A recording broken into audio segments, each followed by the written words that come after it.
Hello everyone, চলো তোমাদের সাথে পরের ব্লগটা কন্টিনিউ করি। আগের ব্লগে তোমরা দেখেছো যে আমরা দীঘার জগন্নাথ মন্দির, সেখানকার চন্দনেশ্বর মন্দির, আরো দুটো রাধা গোবিন্দর মন্দির আর সি বিচ দেখলাম। আর আজকে হচ্ছে দীঘার আমাদের শেষ দিন, আজকে সকালবেলা, তাই আমরা চলে এলাম একদম মোহনায়। একদম সকাল সকাল মোহনায় চলে এসেছি, সবে সবে সূর্যোদয় হয়েছে সেই সময় একদম। আর দেখো মোহনায় একদম সকাল সকাল দেখো জল খুব কম থাকে, সি বিচটা অনেকটা চওড়া থাকে, সবাই সেই জন্য সকালের দিকেই মোহনাতে আসে। তোমরা যদি দীঘায় কখনো মোহনাতে যাও একদম সকাল সকাল যাওয়ার চেষ্টা করবে, তার কারণ 11:30টার পর পুরো সি বিচটা জলে ভরে যায়, তখন সেখানে লোক দাঁড়াতেও পারবে না আর কোনো দোকানপাটও থাকে না। আর দেখো মোহনায় আসতে না আসতেই দেখো কিরকম বৃষ্টি শুরু হয়ে গেছে। আমরা তখন একটা চায়ের দোকানে শেল্টারের জন্য দাঁড়ালাম।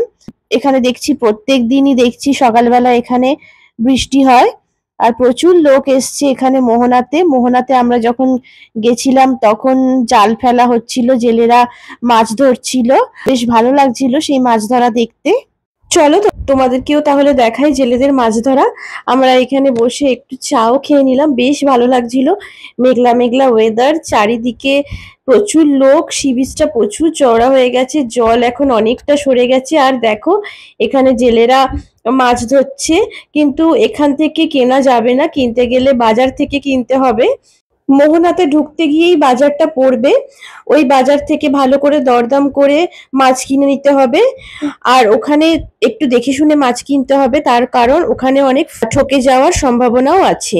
দেখো চারিদিকের পরিবেশটা কি সুন্দর লাগছে। আর এই দেখো এখানেও সব মাছ তুলে জেলেরা ফেলে রেখেছে, শঙ্কর মাছ। এবার আমরা ঘুরে ফিরে এলাম আমাদের হলিডে হোমে। আর চলো, আগের বাড়িতে তোমাদের দেখিয়েছিলাম আমরা কোন রুমটাতে ছিলাম, আর এটা হচ্ছে আমার শ্বশুর শাশুড়ি মা বোন যেই রুমটাতে ছিল।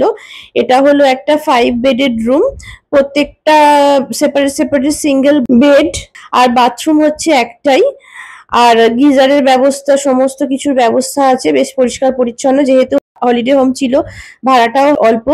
আর এই হচ্ছে এরকম ব্যালকনি, এরকম ব্যালকনি আমাদের একটা ছিল, ব্যালকনি যদিও বা খুব একটা আমাদের ইউজ হয়নি। আর এই প্রত্যেকটা বেডের সাথে সেপারেট আলমারি, ড্রেসিং টেবিলেরও ব্যবস্থা ছিল। এছাড়া রুমটা অবশ্যই এসি রুম ছিল, খুব বড় একটা সুন্দর রুম ছিল। চলো আমরা এখন বাসে উঠে গেছি, বাসে করে আমরা এখন ফিরে যাব কলকাতায়। তাহলে বন্ধুরা ভিডিওটা তোমাদের কেমন লাগলো? যদি ভালো লেগে থাকে লাইক কমেন্ট শেয়ার করো, আমার চ্যানেল হ্যাপি উইথ সংযুক্তা অবশ্যই সাবস্ক্রাইব করো। ইউটিউব থেকে দেখলে মনে করে বেল বাটনটা অন করে দিও ফর মোর ভিডিওস নোটিফিকেশন। আর ফেসবুক থেকে দেখলে আমার প্রোফাইল সংযুক্তা ব্যানার্জি দত্ত অবশ্যই ফলো করে দিও।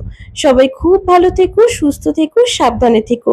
খুব তাড়াতাড়ি একটা নতুন ভিডিও নিয়ে অবশ্যই আবার তোমাদের সামনে হাজির হব।